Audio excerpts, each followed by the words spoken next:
Welcome in, ladies and gentlemen, to Giangelo's here in Boardman off of 224. DJ Oakley, Dave Rock for the South Range Raider Coach's Corner. An applause that is, my friend, very well deserved because the Raiders, I hate to be that guy, once again, 10-0 season in 2024. Hats off to you, my friend. And obviously the staff, the players, but this is what you prepare for. Yeah, you go through 10 weeks, but what you're looking for now is the next 6 weeks. It's a 6-week season for you now. Quickly put a synopsis on the 10-week season, the regular season, NE8 championship season for the South Range Raiders. It was a grind. I'm really proud of the way the guys, I think, just continue to prepare every week and kind of accept each challenge as it came to them. There's obviously a really tough stretch there for us in the regular season where it seems like we're playing in a championship game every week, and I think just speaks volumes about our kids, the way they're able to kind of respond, in such a short layover after the first game and get ready for another one. So really excited and proud of their accomplishments, which obviously goes without saying, but like you said, they're still hungry for more, and they're trying to find ways to get better. Certainly the fastest 10 weeks of the year, at least for everybody in here, I would imagine. Do you have any flashback? I mean, can you look back and take, mental photos of what this season meant to you and certain parts of the season already, or are you saving that for when the season comes to a conclusion here in 7 weeks? Yeah, I mean, probably a little bit of both. I think, right now we're also focused on trying to win a playoff game this week.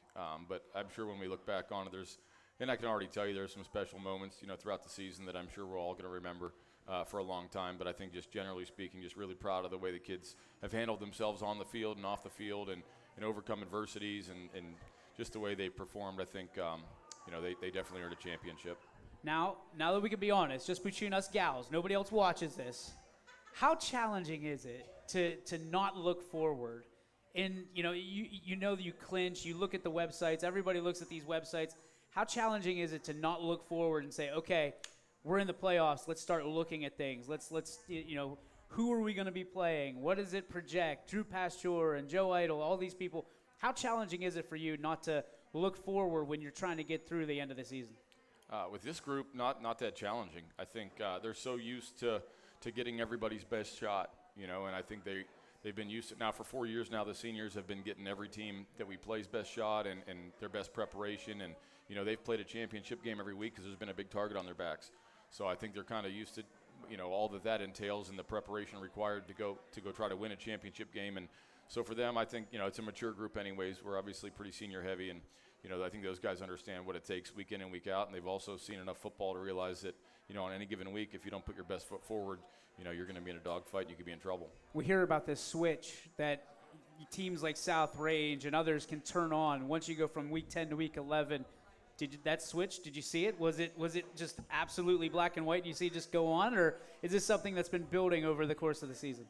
I don't know. I mean, our guys are definitely excited, and I think we've had two of our best practices of the year in the past 2 days. So I think they understand, what's at stake, and I think the other part of it is, we talked Saturday morning just about the margin for error is so much smaller, with each passing week the later in the year you get, and I think our guys realize that, there's got to be like a heightened level of intensity and attention to detail throughout the week in order to give ourselves the best shot, on a Friday night. That first check box is win the NE8 championship. You do it again, 5th straight year, correct? Yeah, I think so. I think 5th straight year for the South Range Raiders. Now it goes on to the playoffs. Beat Fairless. I mean, Fairless comes into Rominger Stadium on Friday night. Team that's had a tough start to their season, but they've got progressively better as the season's gone along. When you look at them on tape, what do they bring to the table? I think they're really well coached for one thing. They're big up front, a very good running back, and I think they have some dynamic guys, out on the perimeter.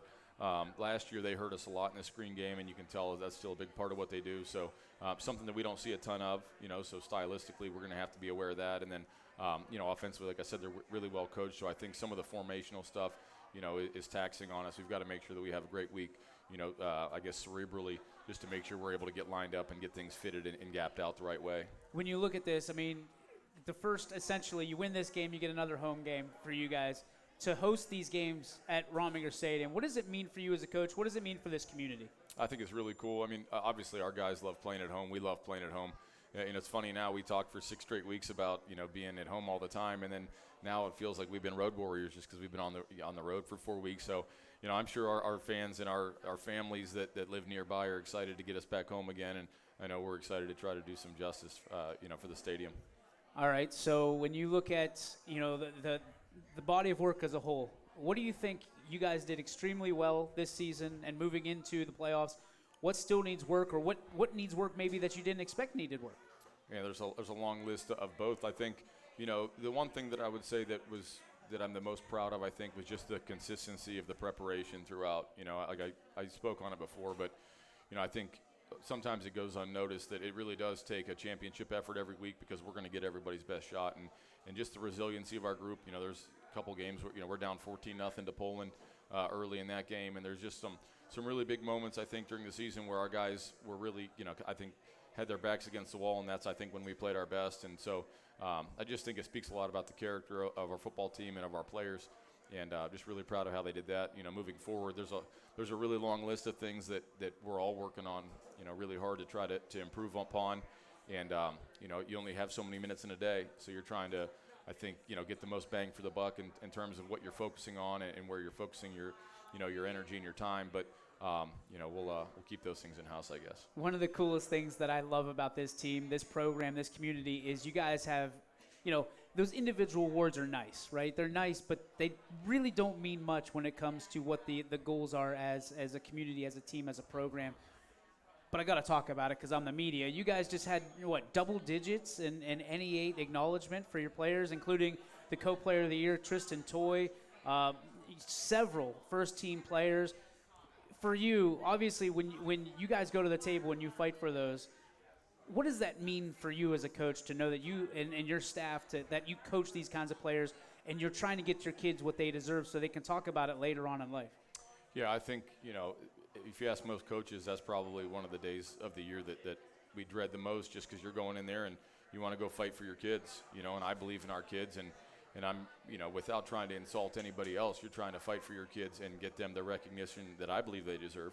And I told our kids, this week when I was sharing the awards with them, there's nobody in our league that I would take over our guys. I'll take all of them to battle every day and feel like I got a really good chance with them. But it is really cool and reassuring to see the awards that they've gotten, and just to realize that, a lot of the other coaches in the league, I think view our kids in a similar light to what I do. All right, we got to go off script here, and we've already been coached up. I didn't get any questions out of this is coming straight from me. Don't get excited. It is November, or it's almost November. It'll be November on Friday when you guys take the field. So what is your favorite song, given November rain, right? Everybody loves November rain. What is your favorite song of all time? My favorite song of all time? Don't say you don't like music. I'll fight you right now. No, I really like music. Okay. Probably all time is Old Church Hymns and Nursery Rhymes by Waylon Jennings.